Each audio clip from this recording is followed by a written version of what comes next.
First at 4, it's going to be a wet drive home, and it could be a little bit slippery too. Wet snowflakes mixing in spots. We'll track it for you coming up. Karen? Also, first at 4, President Trump making his case to Michigan voters, and the Democrats are coming as well. The battle for your vote is heating up 7 days before the election. Paula. Thousands of families lost their homes when they were unfairly taxed by the city. Today, the city offers a way back into owning a home to those who remain and their legacies. Live from downtown Detroit, home of WDIV and Click on Detroit, Local 4 News First at 4 starts now. Good afternoon, I'm Karen Drew. First at 4, the presidential battle for Michigan is only getting more intense with just 7 days left until the 2020 election. President Trump and Joe Biden both making the state a priority in these final days of the campaign. Kimberly Gill in the newsroom. And Kim, the president is in Lansing right now. He is, Karen, and good afternoon to you. The president just held a Make America Great rally in Lansing that started about an hour ago. His visit is part of a whirlwind of campaigning over the next few days. A huge crowd was waiting all day for the president at Lansing's Capital Region International Airport. He was a tad bit late, but was quickly able to rally the crowd of faithful supporters. The president and Democrat Joe Biden are storming through battleground states with the president touting his record on trade here in Michigan. It's probably the #1 reason that I'm standing here, because of trade. And have we turned that around? 7 days from now, we're going to win the great state of Michigan. Think about all those who've lost their jobs. Think about all those who have been infected by the virus. Think about all those who have died. They were giving their all while their president was giving up. Well, I'm here to tell you, we can and we will control this virus. And as you heard there, former Vice President Joe Biden continues to hammer President Trump on his response to coronavirus. Biden is in Georgia today, a state that hasn't voted for a Democrat since 1992. Biden will be in Michigan Saturday. We're still waiting for details about his visit, but we'll certainly see a flurry of activity before then. Vice President Mike Pence will represent the Republicans with a visit to Flint tomorrow, and Biden's wife, Dr. Jill Biden, will be in Michigan Thursday, 2 days before her husband. We'll bring you continuing coverage as the candidates and their supporters come through the state. The president is just wrapping up in Lansing. We'll have more from his visit when you join us for Local 4 News at 5. Karen, for now, we'll send it back to you. All right, sounds good. Thank you, Kim. And if you still have an absentee ballot at home, do not use the Postal Service to send it back. That is the warning today from Secretary of State Jocelyn Benson. She's telling voters it's too late to mail in your completed ballots. Instead, use drop boxes or bring the ballot directly to your local clerk's office. You can also track your ballot online to make sure it's been received.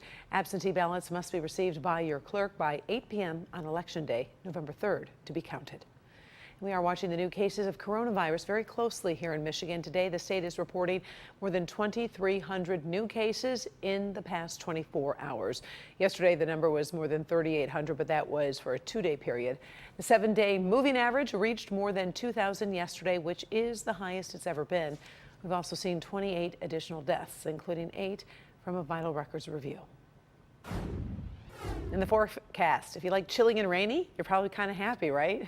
Normally not the favorite combination, but let's check in with Ben Bailey to see where things stand and when we'll see some relief. Yeah, Karen, not the best finish, especially for the commuters tonight. But even though it's showing up as all green here on Storm Tracker 4, we've gotten multiple reports in that there are some wet snowflakes that are mixing in with this stuff, which is not real surprising considering where the temperatures are. But at least at the reporting sites, it's all coming in as liquid as of right now.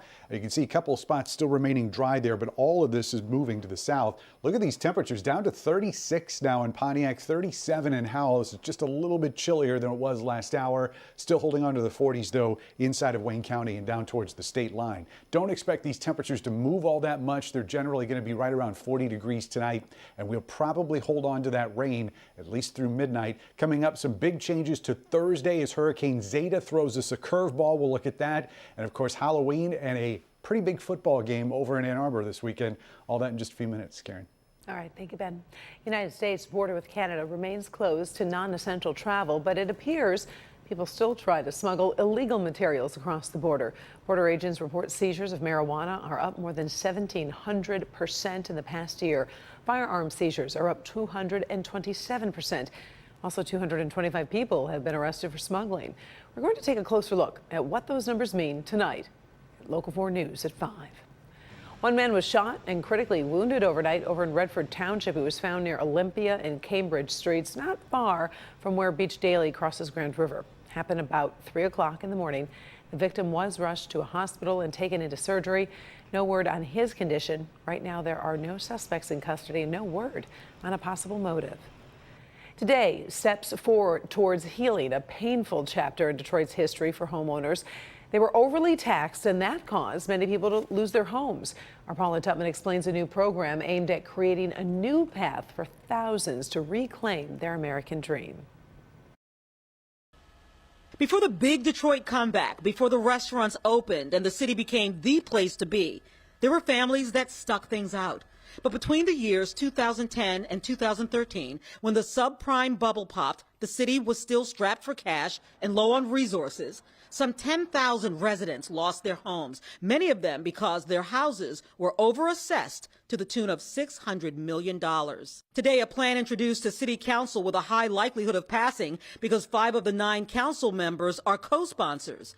The mayor's office unveiled an 8-part program aimed at giving those who lost their homes because of the overassessment a path to owning another home in the city. On one end, we've got services like prioritizing people for affordable housing in developments that contain affordable housing in the city. So if you were a person who was overassessed, we're going to be working with our developer partners who receive federal and city money to prioritize these households in access to affordable housing. The program includes 50% discount on any auction or Detroit Land Bank property, preferential hiring for the city of Detroit, children and grandchildren getting preference to paid youth programs, job search and career services, preference for affordable housing and financial counseling. What do you say to that person who was overassessed and they lost a legacy home that they can't pass on to their child or their grandchild? What do you say to that person? Can these packages possibly make them whole? The short answer is no. I think what we're also trying to say is if we continue to make good choices at the city in governing, the value of the houses that people are in now is going to improve. And there may be ways for people to be a part of the next good things that happen in the city. So there were a variety of reasons people lost their homes. Some had tax arrears and some had tax arrears because of those overassessments. It's those overassessments that are actually the key to being eligible to some of these programs. Paula Tutman, Local 4. The proposal now goes to committee, but again has a high likelihood of passing. The city of Philadelphia is cleaning up after anger erupted following a police-involved shooting where officers killed a black man. Cell phone video captured the moment when police confronted a man on a street who was armed with a knife. Officers fired when they said he moved towards them. The shooting touched off a night of protests, fires, looting, and led to 30 officers injured. Damage from looting could be seen this morning. Philadelphia's mayor is promising speedy and transparent investigations into the case.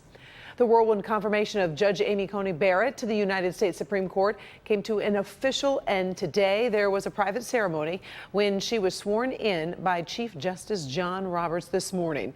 This official act followed the confirmation vote last night in a ceremonial swearing in at the White House. Barrett was confirmed without a single Democratic vote. She'll now be part of the court that hears a challenge to the Affordable Care Act right after the presidential election. Still ahead first at 4. Have you made a holiday shopping budget yet? You can see how your spending plan compares to the national average in trending stories. And the battle over abortion is being fought in the streets in one European country. We're going to take a look at how strict that law is about to become.